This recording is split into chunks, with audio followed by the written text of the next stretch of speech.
Vamos a continuar dándole una mirada al concepto de movimiento. Habíamos dicho que con este tema, que fue de los primeros que estudiamos cuando comenzamos a revisar la filosofía de la naturaleza, queríamos también terminar como para hacer énfasis en su importancia. De hecho, el padre Calderón dice que el análisis aristotélico del movimiento es la puerta de entrada al pensamiento filosófico, que es tanto como decir pensamiento científico, porque recordarán ustedes que no se hace diferencia entre la filosofía y la ciencia como si la hacen los modernos, que desde hace ya varios siglos establecieron una indebida e incorrecta división, más bien separación y más bien oposición entre la filosofía y la ciencia. Aquí no hacemos esa distinción y decimos que precisamente llevar a cabo este análisis del razonamiento siguiendo los elementos que nos dejó el gran Aristóteles, pues nos permite entrar de lleno al terreno de la ciencia. ¿Por qué? Pues bien, en breve se puede decir que la ciencia es el conocimiento de las cosas por medio de sus causas, y las causas son 4: eficiente, final, material y formal. Y el análisis del movimiento, y cuando digo movimiento me refiero a todos los procesos que ocurren a nuestro alrededor. Recordarán ustedes que por allá en los primeros videos de la filosofía de la naturaleza hablábamos de que a nuestra experiencia cotidiana lo que se revela, lo que se muestra, lo que vemos son cosas y procesos, o más bien cosas involucradas permanentemente en distintos procesos de cambio y movimiento. Entonces tenemos por un lado cosas que nos hablan de una cierta permanencia, porque las cosas, pues su característica principal es ser algo, tener una cierta identidad, tener una cierta duración en su ser. Y por otro lado procesos que por el contrario nos hablan de un fluir, de un cambio, de un movimiento. Ambas cosas innegables. Hablamos de el buen Heráclito, que como que solamente se fijó en los procesos y acabó diciendo que lo único que existía era el cambio y que nada permanecía, no había ninguna sustancia permanente. Y por otro lado, el buen Parménides, que se fue al otro extremo y dijo que el cambio era imposible, que lo único que existía era el ser eterno, inmutable, imposible de cambiar, de moverse. Y luego vimos cómo Aristóteles tomó estos dos extremos y los superó, los llevó a una síntesis superadora. No es que haya hecho un eclecticismo con ambas posturas a ver qué salía, no. Asumió las buenas conclusiones de ambos y en una síntesis superior vino a decir que existe en el mundo físico tanto el movimiento como las cosas. Existen las cosas y también existen los procesos. Se puede perfectamente, no como quería Parménides, que declaraba absurdo el movimiento, impensable. Se puede, para Aristóteles, pensar en el movimiento. Se puede hacer ciencia acerca de las cosas que se mueven, acerca de las cosas físicas. Y de hecho, el sujeto de estudio de la filosofía de la naturaleza nos va a decir que es precisamente el ente móvil, el ente que puede pasar de la potencia al acto de distintas maneras. Los seres corpóreos se caracterizan porque pueden llevar a cabo o pueden sufrir, pueden padecer, experimentar cambios tanto de carácter substancial como de carácter accidental. Los cambios de carácter substancial son aquellos en los que se genera o se corrompe la substancia toda, no solamente alguna de sus características o propiedades. Y por el contrario, el cambio accidental es aquel en el cual se da un cambio, pero este cambio se da de tal manera que la substancia en su identidad esencial permanece y solamente alguna de sus características o propiedades precisamente accidentales se ve modificada, alterada. Bien, por eso habíamos iniciado por allá con el análisis del movimiento, del cambio, porque cuando Aristóteles realiza este análisis del cambio, llega a la comprensión de la forma y la materia como sujetos actuales y potenciales. Y como ninguna materia se da a sí misma la forma, y ninguna forma se mueve a sí misma hacia su materia correspondiente, se postula la necesidad del agente, la causa eficiente. Nada pasa de la potencia al acto si no es en virtud de algo que ya está en acto. Nada pasa de un estado potencial a un estado actual. Recuerden que esta es la definición que Aristóteles da del movimiento, el paso de la potencia al acto. Entonces, nada pasa de la potencia al acto sino en virtud de un agente. Ahí aparece entonces la causa eficiente. Ya teníamos la causa material, la causa formal, aparece ahora la causa eficiente. Y ningún agente se mueve a obrar sino en vista de un fin. Y aparece entonces la causa final. Por esto, llevar a cabo el análisis o la resolutio, que es lo mismo, del movimiento nos abre la puerta al pensar científico, porque nos permite casi que ver la presencia activa de las 4 grandes causas aristotélicas, que son las 4 grandes categorías causales a las cuales de una u otra manera se puede reducir todo otro tipo de causalidad, incluso todas las causalidades que las ciencias entre comillas modernas estudian, de una u otra manera caben ya sea en la causalidad material de algún tipo, en la causalidad eficiente de algún, sobre todo en esas dos, porque la formal y la final es desconocida, negada, incluso combatida en cierta medida por buena parte de lo que llaman ciencia moderna. Bien, entonces queríamos hacer ese pequeño recorderis como para ubicar al amable visitante en lo que hemos estado haciendo.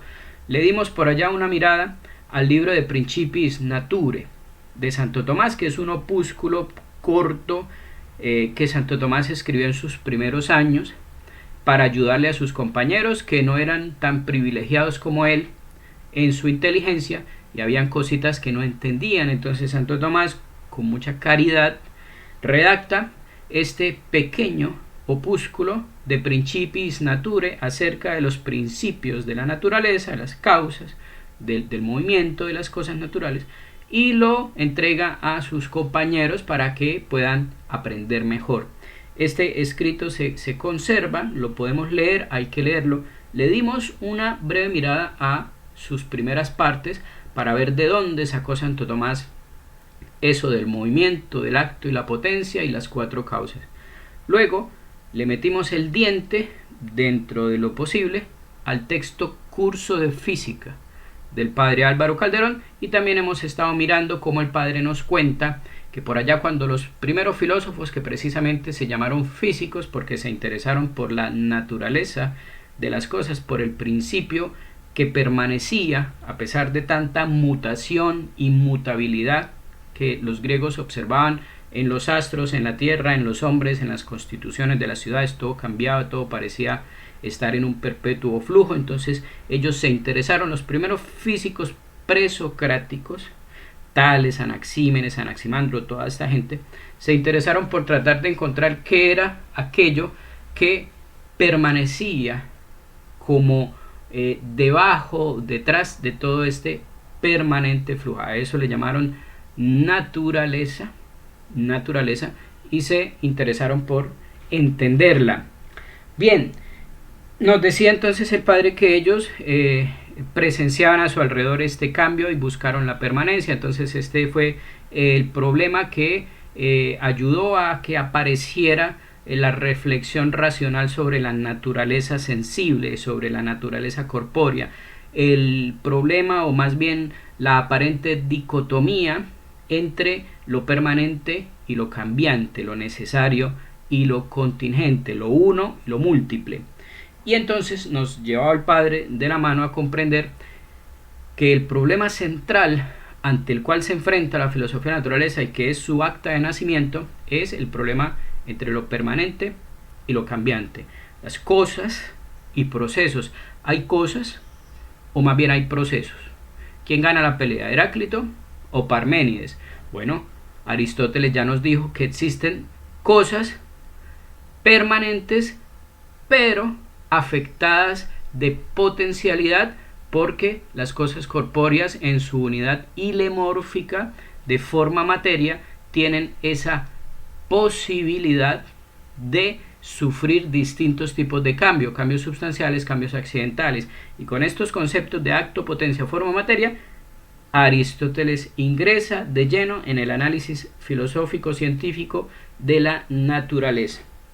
Y entonces funda en sus verdaderos, perdón por la redundancia, en sus verdaderos fundamentos la filosofía de la naturaleza, que viene después de la lógica, pero antes de la antropología y antes de la ética y antes de la metafísica, que es el recorrido que se debe seguir en el camino de la ciencia filosófica, de la sabiduría. Bien, en el video anterior, perdón por este encuadre, pero a veces, sobre todo cuando ya se llevan muchos videos, conviene de vez en cuando echar un poco atrás, retomar los hilos fundamentales para situar de nuevo la inteligencia y que no se nos pierdan los temas, sino que todos respondan a una unidad. Bien, en el anterior video veíamos entonces en términos generales el concepto de cambio y ya nos quedaron claras algunas cosas.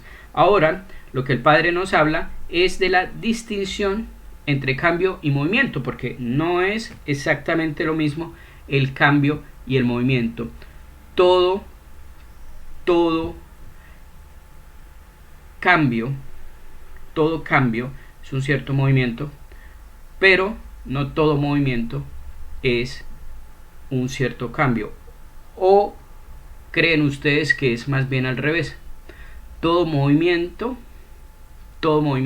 es cambio, pero no todo cambio es movimiento. ¿Qué creerán ustedes? ¿Cómo lo dirían ustedes? ¿Cuál de los dos es el concepto más amplio? Porque aquel que sea el concepto más amplio lleva la primacía. Bien, leamos al padre. Dice: lo que en primer momento despertó nuestra admiración filosófica no fue propiamente el cambio, sino lo que llamamos procesos de cambio. Porque nos hallamos con cosas que no son propiamente, sino que se hacen, fluyen, pasan, están en movimiento. El agua en el termo es agua fría, tibia o caliente, pero el agua en la pava es la mechera, el horno. En la pava el fuego no tiene temperatura fija, porque si decimos que está fría, está dejando de serlo. Si tibia, está pasando a caliente. Si caliente, está por hervir. No está a ninguna temperatura, sino siempre en aumento de temperatura, en un proceso de cambio que llamamos movimiento. Aquí nos está diciendo el padre en este primer párrafo que por allá, igual a nosotros, igual a los primeros griegos, lo que nos llamó la atención fue que las cosas no permanecen en su ser, sino que en todo momento están afectadas de ciertos procesos de cambio y de movimiento. Y eso fue lo que llevó a los seguidores de Heráclito y a Heráclito mismo a decir que no había nada permanente, sino que todo cambiaba, negando la existencia de cosas, de sustancias. Bien, y nos pone el padre el ejemplo del agua, el agua calentándose sobre la llama, y nos dice que realmente no se puede decir que esté tibia o que esté caliente o que esté fría, porque mientras que está recibiendo la acción del fuego está en un continuo cambio de temperatura. No hay un momento, tendríamos que tomar una fotografía y decir, en este momento que quedó congelado en esta fotografía, en ese instante la temperatura marcaba X grados centígrados. Pero en la realidad, quitando la fotografía, en la realidad no podemos determinar con precisión esa temperatura en un momento fijo, porque siempre está cambiando, nunca es una temperatura determinada, sino que siempre está en aumento. Eso fue precisamente lo que llamó la atención de los primeros filósofos griegos y lo que desató toda esta reflexión acerca del cambio y los entes corpóreos. Sigamos. Hay cambios que se producen sin un proceso intermedio de movimiento, es decir, hay cambios sin movimiento. Hay cambios sin movimiento. Aquí ya tienen ustedes la respuesta a lo que preguntaba yo arriba. Todo movimiento es cambio, perdón, pero no todo cambio es movimiento. De manera que se pasa del antes al después sin estados intermedios de manera instantánea. Y esta va a ser, perdón, la diferencia entre cambio y movimiento. Que el movimiento exige, por su mismo concepto, esta serie concatenada de estados intermedios por medio de los cuales precisamente el sujeto del cambio se dirige hacia la generación en él de una nueva forma y la corrupción de su forma contraria. Y esta será entonces la distinción. El movimiento es una concatenación continua de puntos medios de un punto A un punto B, mientras que el cambio, llamamos cambio a algo que puede ser así, continuo, concatenado con puntos intermedios, pero además el concepto de cambio incluye también los cambios instantáneos. ¿Cómo se distingue o cómo se identifica un cambio instantáneo de un cambio sucesivo? Por la intensidad en la remisión de la forma de la que estemos hablando. Si se trata, por ejemplo, de la formalidad de la vida, el ser vivo no está medio vivo o medio muerto, o está vivo o está muerto. El cambio entre vivo y muerto es instantáneo, no es intensivo. Dicen algunos manuales de filosofía escolástica, la forma substancial del ser vivo, lo que lo hace ser vivo, no es intensiva, es decir, no se va perdiendo de a poco hasta que ya quede poquita forma substancial y el sujeto muere. No, la forma substancial tiene dos maneras de estar o no estar. Lo que sí ocurre es con respecto a las formas accidentales, por ejemplo las cualidades y las cantidades, todo eso sí son formas intensivas, tienen más y menos. Entonces, por ejemplo, cuando la persona está falleciendo, y perdón que continúe con este ejemplo un poco grotesco de la muerte, pero de paso nos sirve de meditación porque siempre hay que pensar en nuestras postrimerías. Las formas accidentales como cualidades y cantidades sí tienen intensidad, es decir, sí tienen más y menos. Cuando la persona está agonizando, sí ciertas cualidades de su cuerpo se van debilitando porque admiten este más y este menos. Las cantidades de su masa corporal, por ejemplo, las cualidades como por ejemplo el color de su rostro. Cuando una persona está en agonía, va perdiendo el rosáceo, el color rojito, rosado de su rostro y se va poniendo lánguido, más bien de color blancuzco. Esas cualidades sí se van yendo, por decirlo de alguna manera, de manera estratificada, como por grados, y van disponiendo o indisponiendo, mejor en este caso, a la materia para la forma que le corresponde. Entonces este ser vivo, con estos cambios que empieza a sufrir cuando agoniza en sus cualidades accidentales, va disponiendo su materia de manera inadecuada para que siga siendo sustento de la forma substancial, que ella sí permanece hasta el final la misma porque no tiene más y menos. La vida no es más y menos, o está o no está. Bien, entonces hay cambios que se producen sin un proceso intermedio de movimiento, de manera que se pasa del antes al después sin estados intermedios. Es verdad que hay algunos procesos que son tan rápidos que parecen instantáneos, como la iluminación de una pared, pero que si se investigan con cuidado se descubre que sí implican procesos intermedios. Pero hay otros que si se consideran bien se entiende que no pueden implicarlos, como los cambios substanciales, que es el ejemplo que estábamos explicando ahorita. El ser substancial de una cosa, al menos de los vivientes, no puede tener estados intermedios.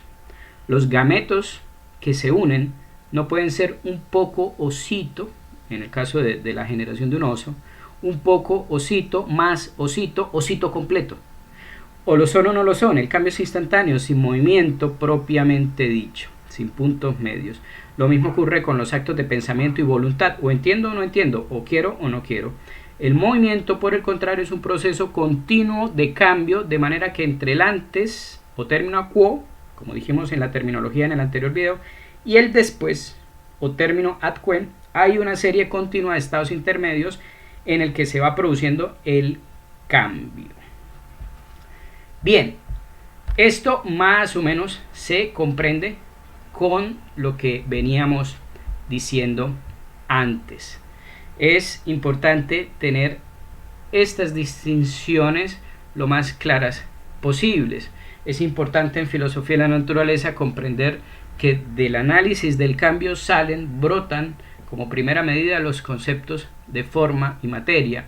En el caso de los cambios sustanciales, forma accidental y sujeto. En el caso de los cambios substanciales, forma substancial y materia prima. Al sujeto que interviene en los cambios accidentales se le suele llamar también materia segunda, como para conservar un poco la analogía con la materia prima, que es el, entre comillas, sujeto del cambio substancial. Hay que tener esto en mente, estos conceptos: término quo, término ad quem, forma, materia, el agente que interviene como causa necesaria porque nada pasa de la potencia al acto, y el fin porque ningún agente se mueve a obrar sino en vista de un fin. Todo agente obra por un fin. Omne agens agit propter finem, que es otro principio de la escolástica. Todo agente actúa por un fin, incluso los agentes naturales que carecen de conocimiento. La flecha que se dirige por el impulso del arquero hacia su blanco, se dirige hacia su blanco incluso sin conocerlo, en virtud del conocimiento del arquero que la ha arrojado. Entonces incluso los seres naturales que carecen de conocimiento obran por un fin. Forma, materia, agente o causa eficiente y causa final. Eso hay que tenerlo claro, de dónde sale, cuál es el análisis del cambio que nos lleva a comprender la presencia activa de estas cuatro causas. Los distintos movimientos: movimiento substancial, movimiento accidental. ¿Cuáles son los movimientos que existen? Se puede haber movimiento substancial, movimiento en la cualidad, movimiento en la cantidad, movimiento local. Lo que pasa es que estos cuatro, el primero, que es el substancial, no lo vamos a llamar propiamente movimiento, sino cambio, porque es instantáneo.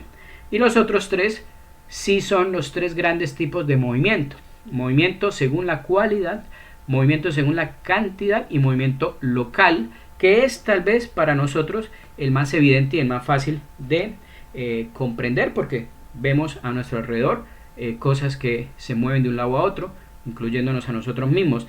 Precisamente del análisis detallado, técnico de ese movimiento, que es el que más tenemos a la mano, el movimiento local, salen unas conclusiones conceptuales muy interesantes que el padre Calderón desarrolla más adelante en este mismo manual, que lo lleva a los conceptos de espacio, por ejemplo, conceptos de espacio y de tiempo, que están muy asociados a otros predicamentos, que son el cuándo y el ubi. Los conceptos, precisamente por eso le dábamos en el anterior video una mirada a los conceptos de predicamento cualidad y predicamento cantidad, porque en esos dos predicamentos hay movimiento y la filosofía de la naturaleza estudia el ente móvil. Entonces le dábamos una mirada a la cantidad, recuerdan por allá el video donde decíamos que cantidad continua, cantidad discreta, la matemática, la geometría, los volúmenes, la superficie, las longitudes. Luego le dábamos una mirada a la cualidad, el predicamento cualidad, y decíamos que era el determinativo de la sustancia y que se dividía en 4 subespecies: hábito y disposición, potencia y potencia, cualidad pasible y pasión o afección, y forma y figura. Por eso le damos una mirada a todo eso.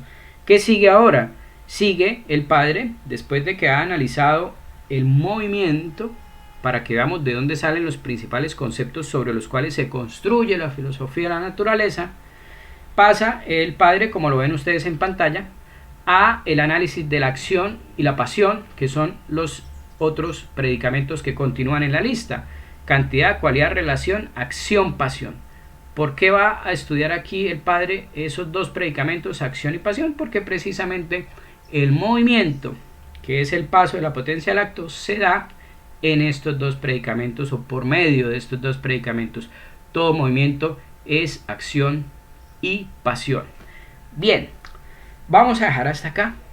Lastimosamente, la filosofía de la naturaleza es muy rica, muy amplia, y habrían cientos de temas más por abordar. Vamos a dejar hasta acá. Consideramos que a manera de introducción es suficiente. Ya miramos el de Principis Naturae de Santo Tomás, miramos algunos capítulos de este curso de física del padre Calderón, le dimos 2 veces una mirada al concepto de movimiento, porque la filosofía de la naturaleza estudia el ente móvil.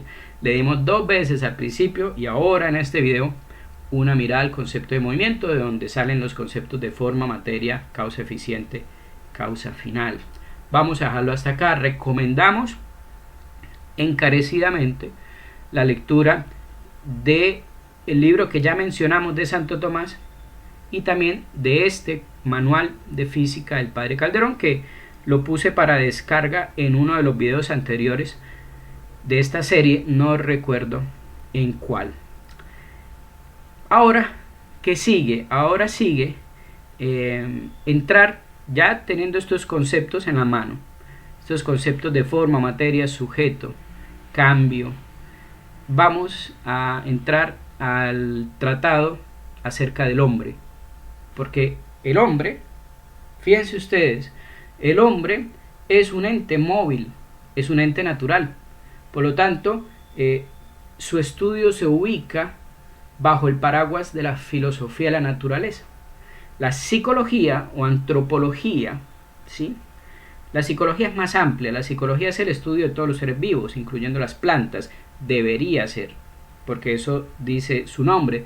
Psicología significa estudio del alma, y alma o forma substancial tienen tanto las plantas como los animales como el hombre. Por eso decimos más bien antropología, de antropos, que viene de los griegos y significa hombre.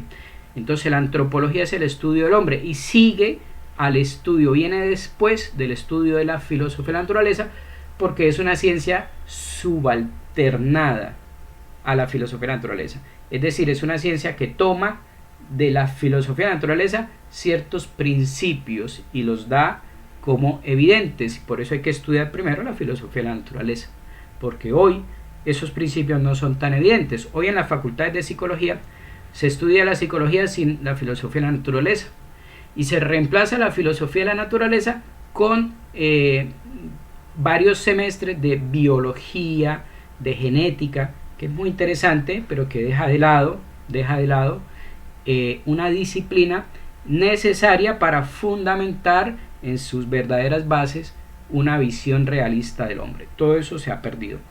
Vamos entonces a hincarle el diente a la antropología de Santo Tomás, y más específicamente a las cuestiones de las 75 a la 89.